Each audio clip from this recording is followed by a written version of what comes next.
So they released the hero ban data in a blog post explaining the most banned heroes across the different platforms and ranks and regions. I'm not going to read off the entire thing, but I'll summarize some of the biggest takeaways and chime in with my insight, considering, of course, I was the OG hero ban advocate, and there are some downsides, of course, to it finally being introduced into the game. First of all, let's look at the main chart. PC bans across all rank. This is the primary platform, producing some shocking takeaways. A few things I want to point out with this list. I think, especially on heroes that have role overlap, they just aren't going to be worth that much of a ban. As an example, if you wanted to ban Speed from the game, banning just Lucio wouldn't help you, because there's already Juno. So what are you going to do? Use both bans? On characters that not everybody even plays? Forget that. Each team only gets 2 bans from 3 roles. So because of that, in general, support is banned the least. And I also think it's because there's a lot of overlap. Bap, Olari, Lifeweaver, they're all gonna play a similar position and heal, for the most part. The only supports that even get a consideration for a ban is Moira, who's heavily going to be carried by the lower ranks, as we'll see in the next chart. Ana, utterly transformative, anti-tank, perhaps just a strong hero in the perks meta in general, and Mercy, who is a linchpinned hero to enable a lot of other heroes, such as Pharah and depressive hit scans, so that might be a reason why she would get banned. Way back in the day when GOAT's meta was the popular tier 2 pro meta, there was a ban tournament, and while a lot of the teams actually banned to protect goats because they knew how to play it, the alternate counter meta strategy was damage comps enabled by a Mercy. So often the character that has the most connecting paths to enable other comps is going to be, somewhat unfortunately for them, targeted for bans, which is why overlap, like in the case of Speed, helps to make you a bit more ban resilient. Whereas the pocket support that damage amps a DPS in a game about DPS angles in 5v5, well, Mercy is just a really solid, reliable hero for a lot of ranks with fall off at the higher ones. But remember, this first chart is PC bans across all ranks. Okay, other tank bans that kind of surprised me, Zarya way up at the top, above 60% ban rates. I have to assume because she is immune to a lot of things and counters a lot of things. A lot of tank hate doesn't work on her because she's durable and has the chance to carry in her own right. She's one of the stronger enabled heroes in the perks meta thanks to her alt fire rocket jump. And she just has a lot of strong matchups against a lot of heroes. One of them maybe being Genji, who's a popular damage. I see Genji players banning Zarya frequently. But if you're not a Zarya player, there's a bunch of other tank players that might like to see her get banned. Even though some of these picks aren't so popular, they start to add up for every individual player to kind of make a population of characters that would rather not play against Zarya, since she's so defensible and has positive matchups against a number of the tanks. Maybe not hard countering them, but she's good against Doom, Diva, Orisa, Mauga, Roadhog, Sigma Queen, Hazard. She's good against all of them, and I would say even some of the ones she wasn't good against, now with Rocket Jump, she's pretty decent. So I think it's an interaction-based situation there with her high ban rate. Otherwise, very popular bans are Doomfist and Wrecking Ball paired together. I often see them banned together, honestly, because if you're essentially the type of player that doesn't want to get Hyper Dove, those are the bans you're going to take. While dive is annoying and oppressive, and there's a lot of ways for the tank to gap you in the game, you tend to think you can interact with and maybe counter pick a Winston, whereas Ball and Doom seem to get away with murder with the players that have specialized in them. Their skill ceiling or gimmick factor, let's say, is just a little bit higher, whereas Winston and Diva have a little more straightforward mechanics. Though, of course, that is going to change significantly when we look at the other ranks. Otherwise, in the tank category, not a whole lot to write home about. I think if you're around under 10% ban rate, you start to not really matter to the conversation, and that probably comes and goes with a patch. But onto the damage category now, by far the most bans globally across the game is Sombra, a whopping plus 80%, which does change based on the rank and region, but it holds up pretty steady because that amount of mass bans against any one character has to be like statistically relevant everywhere to hold that much of a global population size. Otherwise, Freyja, the brand new hero with a lot of carry impact, she brings up the rear, but if you look at it compared to the other roles, not as banned. Pharah, Widowmaker, Genji, and then it trails off from there. Freyja's kind of like the new Sojourn, and I think as well when they count the bans, there's going to be kind of an interesting play rate data going on. because different groups and subsets of ranks play a different amount of Overwatch. This is a key point. Higher ranked players tend to play the game more for a lot of reasons. You invested your skill into it. Maybe it's the only game you play. For players that are more journeymen and play a lot of different games, don't really care about their rank. I mean, while yes, there's some gold mercy players that have dedicated their life to the character, in general, those players just play less, even though there's more of them. So because of that, the ban data for the matches physically played is going to be disproportionate towards different ranks. They don't really talk about that in the blog post, but there's me using my super nerdy insight to give us something to think about. And I'm piecing that together because they have actually said before that there is different amounts of player data based on the different ranks of players. I'm not so surprised that some of these bans, Pharah, Widowmaker, and then now Freya, maybe in another meta or another universe or in another life, that would be replaced by Sojourn. Those heroes all make sense because it's a 5v5 ranged game. Those DPS are very dominant and hard to deal with without specific matchups to deal with them. Like, you have to change your entire game plan for them. And I think they're top performing heroes on a lot of maps. So map specific heroes like Pharah's verticality or Widowmaker's long lines of sight, they're going to be disproportionately targeted for bans, because when that map comes up, everyone's going to agree, yeah, let's not deal with a Pharah or Widow on any given map where it particularly suits them. Like, we all have the logic of like, that's a good Widow map, Havana, let's ban her every time. So it's sort of an interesting anomaly that like, maybe she's not even that much of a problem for a lot of players on different maps, but if she's always banned on her best maps, which is something that they mentioned in, I believe it was the AMA that we covered, that's the reason why they might be giving Widowmaker other buffs like to her SMG, just so she can be somewhat playable or useful on bad maps for Widow, since she doesn't necessarily get the chance to contribute on her good maps, though I'm not so sure I agree with that logic, but that's the logic they're using, okay?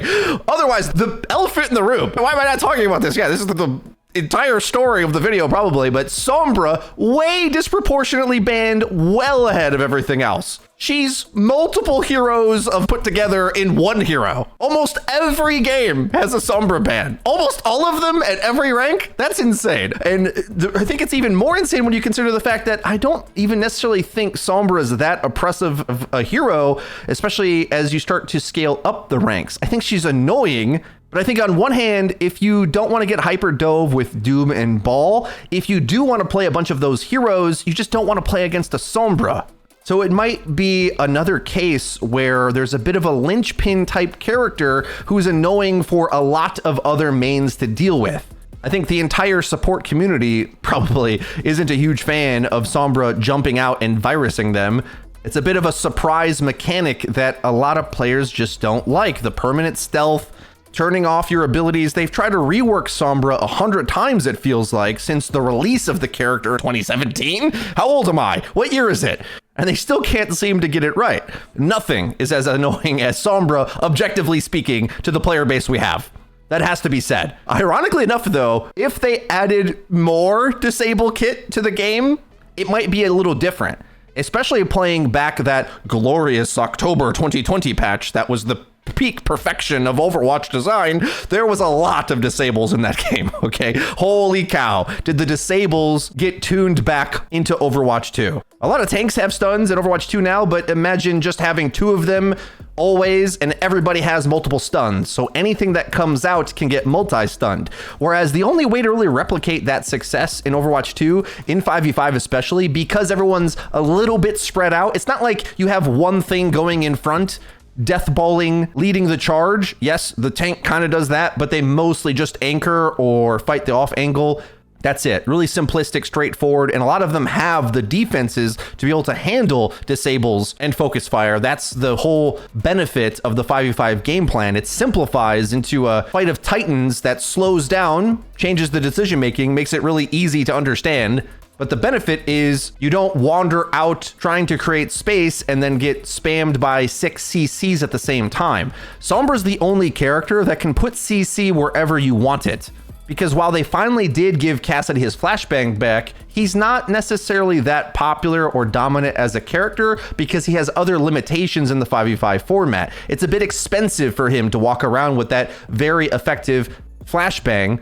The game's not really in Mei's hands as a death ball. So Sombra is like the one character that can play all of the positions of the map, protect her backline, go harass their backline with a disable, as well as now the virus ability that dumps some damage. And no matter how they've reworked her, just coming out of stealth to assassinate or to be a nuisance as a constant disable threat from the flank perimeter, it's just not fun to outplay. Like, it's already not fun to outplay stuns in any case, but there's a big difference between outplaying a stun on a tank hero who you know is going to be in front all of the time and outplaying the disables of an invis hero that pops out playing peekaboo.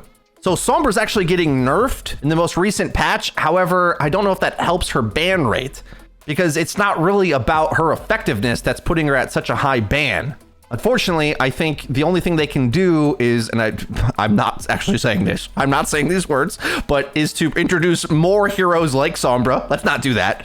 Or they should rework Sombra again. And I don't know what the heck they do this time. I think the mid-fight hack is boring, actually. I do know what they should do. I think EMP isn't so bad. It's an ultimate, right? Shutting all your abilities off, even if it was more severe like it was in Overwatch 1. Actually, no, I take that back. I played against a Sombra in the glorious and perfect October patch, and it was actually horrific. I changed my mind. I think the mid-fight hack is just lame as a concept. Just the nature of like stalking around, being invis, holding down right click. They've really worked on it over time to try to make it more costly. Like if you shoot her and cancel her, the cooldown gets longer and a whole bunch of things. They really worked at trying to refine it, but no matter what, it's just easier, more forgiving to have it combined on this type of character.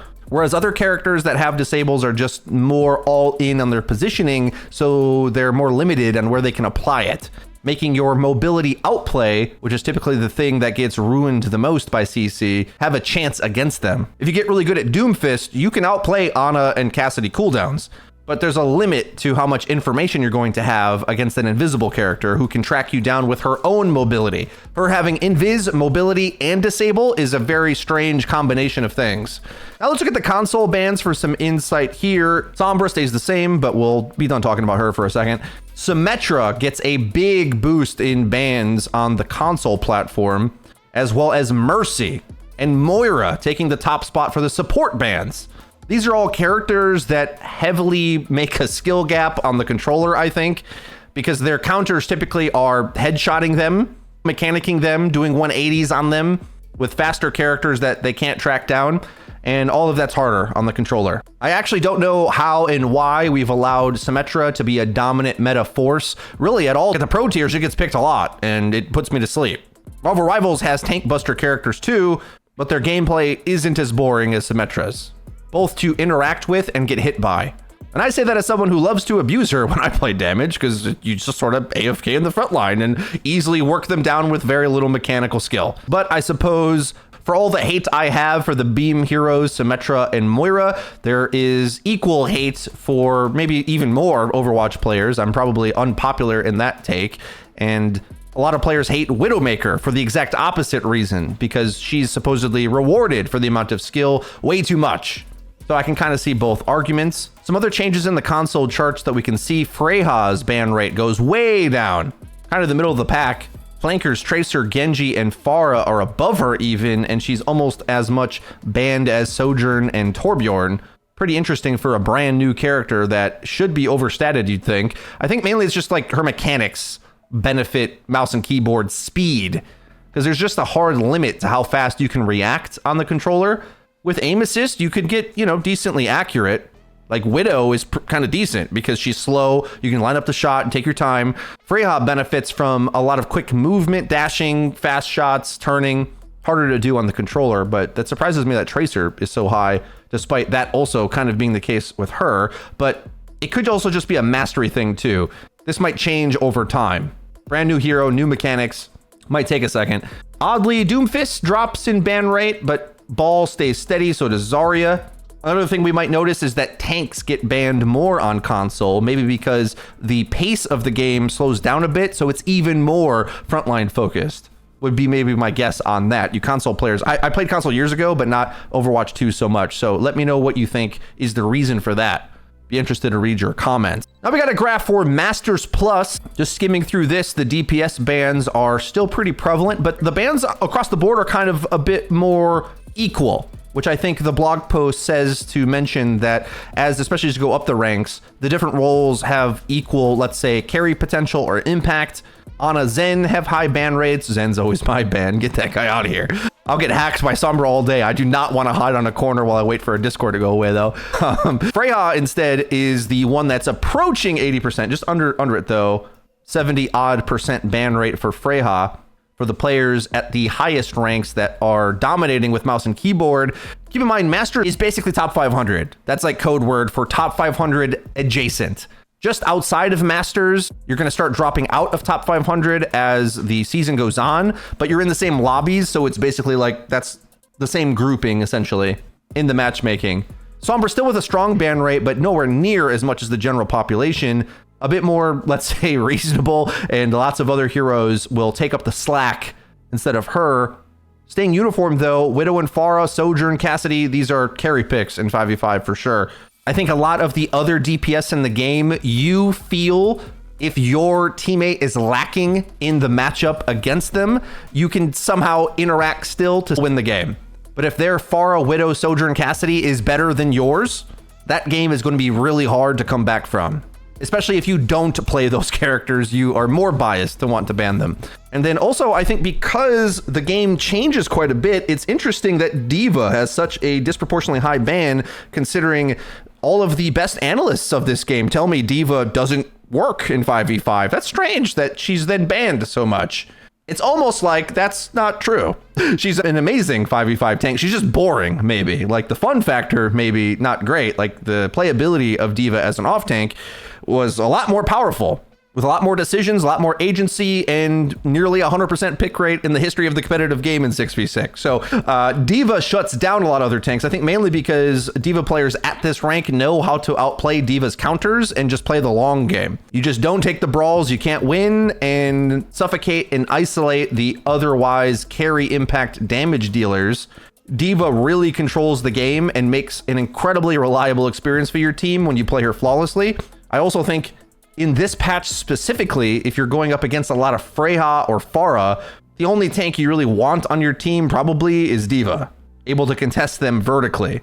So taking her out of the mix can really change your game plan. Also, top D.Va players really know how to go up against a lot of the other tanks. So similar to maybe the Zarya answer for the global population, D.Va for the highest ranks. Really reliable matchup against most tanks in the game, honestly. I think the reality is D.Va was overpowered in 6v6 for just about the entire duration of the game. Despite her maybe having a beloved role, it was an overpowered one, objectively speaking, based on the pro pick rates. But in 5v5, that's kind of similar, honestly.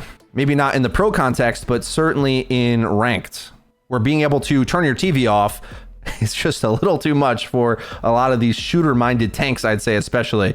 I'm a D.Va abuser, so I definitely get it. You start to add up the tanks that you are totally fine playing against and maybe even up trading and feeling like you're countering them, it starts to get kind of oppressive at the higher ranks. Highest ranks on console also mirrors this principle, D.Va getting banned quite a lot. I mean, almost as much as Sombra. That's kind of nuts, dude. Mercy, incredibly reliable hero and is going to enable some of the most hated range DPS. Actually surprised Pharah isn't higher up on the ban list for console. She had traditionally been a really strong hero, but instead now it's Widow, Sojourn, Tracer, Cassidy, and as well, of course, Sombra way up at the top. My theory on the console meta being more frontline focused seems to make sense considering Mauga, Zarya are the next in line for the top bans. Flanking must just be a little harder on controller. Then for the highest ranks per region, they take a look at it again. In Korea, they tend to want to agree. So there's a lot more conformity on the picks. Freyja, Sombra, Pharah, and tanks D.Va, Zarya, Doomfist. Korea is kind of the region that takes the game the most seriously. The rest of the regions I think have caught up, but they have always had that culture. So here we're just looking at the characters that really define the team comp. The Korean culture tends to really disrespect lower skill characters. So everyone tries to play skill expressive styles, and they're really happy to take an honorable dive mirror every day of the week. Like they don't even ban Mercy at all, or Sojourn for that matter. That's crazy. Not ever? I mean, it's basically zero. Junkrat's banned more than both of them. Like, are you kidding me? It just shows you the cultural difference, I think, right there. Europe, everything's spread out a little bit more. kind of showing a stylistic difference. Very few outliers here, honestly. But I think also it's a lower population region, so you might get one tricks that you know are playing.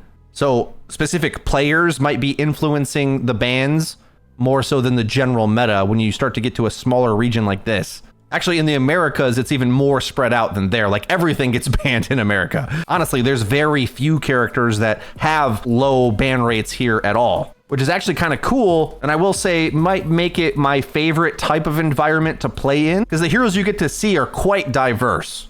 No one's really sure what to ban at any given map. And I kind of like that. But granted, I'm just outside of Masters for the moment, and I don't quite have the skill to get into the plus region nowadays. The last graph they showed talks about ban variance, which gets more and more tight, where there's more agreement among the players what to ban at any given time. I think that's a pretty reasonable result, seeing as if you're in the lower ranks, you're not really concerned about the meta state of the game or the top performing heroes, because the execution of any given strat and your ability to interact with it is very personal. And it comes down more to taste and annoyance. There's some shining stars of the metal ranks, like Moira, for example, way overstated for what she does, Symmetra as well. But in general, lots of things can annoy you. Whereas as you go up in the ranks, players are trying better to make sure they win as a team, and particularly are going to be better at realizing what type of comp they have and try to band together to make their comp more effective. So for example, when I play tank, I've always been locking Ramatra because he's just my best tank. So I don't want our team to ban him, though he hardly ever gets banned anyway. And sometimes when they see him on Ram, it almost feels like my team wants to ban the dive tanks because Ram doesn't help against the dive tanks. Whereas if I locked a Diva or Roadhog, they'd be like, well, we can let a Doomfist or Wrecking Ball ban go through. You see how that works? So try to do that with your team as well. Like, granted, in the metal ranks, you don't know what you're going to see from your teammates anyway. Like, is your Mercy going to be pistoling? Or will your Hog ever hook the ball anyway? But as you get to the higher ranks, I think players start to strategize together. And rather than be too selfish on just what counters them, though that does happen, and maybe that's helpful. Like if you have a Genji one trick, I noticed that he wants to ban Zarya and Winston for sure, just so he doesn't have to deal with the beams. And then we, as his teammates, might decide, well, let's just lean into the bans to help my one trick, because I want to win. Well, that's it for the graphs. A few closing comments on bans. I think in general, massive boost to the playability of this game. I actually find bans to work better in role queue than open queue, surprisingly, at least in this current iteration of the game, because I think 5v5 role queue without bans does force you into some really adversarial matchups. And being able to ban that, you're kind of indicating what the match format is going to be game to game, allowing for certain heroes to have a bit more of an edge and removing some easy counter picks from creating a counter pick triangle-a-thon, which I especially notice being locked into the role queue format. I really love having more heroes. Like going back to October 2020, it was a nightmare being stuck in the tank role with no solo impact options. Whereas Overwatch 2, regardless of what format you're in, the new heroes have a lot of options where maybe I want to shoot the Pharah myself as Mauga, or maybe I don't want to play a frontliner style hero and I'll play a poking flanker or all-in backline diver, or like there's so many more options of play with the new hero designs. And for me personally, I think bans have really improved the 5v5 format, but I've always liked it anyway. And actually, I think bans are a little less impactful in 6v6 open because you can swap your role. So it's a little bit more difficult for 4 bans to have much of an impact because the enemy could go triple DPS, triple support. So any given ban doesn't really do as much, it feels like, because you can't really box them into anything. Like a DPS-minded tank player in 5v5 role queue only has so many options. Whereas in 6v6 open, if you ban one of the damage tanks, they'll just go play a damage hero instead. So I think if you don't want bans to feel as powerful to you, you should play open queue. But for me personally, I think because you can reliably ban really oppressive heroes, like for me, it's Zenyatta or I just don't like playing against Doomfist. That might be my second favorite ban. Unless I play Roadhog, then I like playing Doomfist. I had a Doomfist get mad at me for swapping to Roadhog the last time I played ranked. But they banned Zarya, so it's not like I even had that as an option. You reap what you sow. I think it's safe to say that they're going to have to take another look at Sombra again, because that certainly is a problem. On all the charts, across all the regions, across all the platforms, nothing really stands out except Sombra. That ban rate is way too high. Nobody wants to play against her. And you know what? I kind of don't care. Some hero was going to have to take the L. And if we have to sacrifice one banterous hacker, then so be it. Because hero bans, they improve Overwatch so much. I can't believe we had to wait so long to get them into the game. But anyway, rejoice. Guys, let me know what you think in the comment section down below. If you enjoyed the video, please be sure to leave it a like. And don't forget to click subscribe and the bell icon to actually get notified when our videos come out. That's been it for me. I've been Frito. I'll see you guys next time.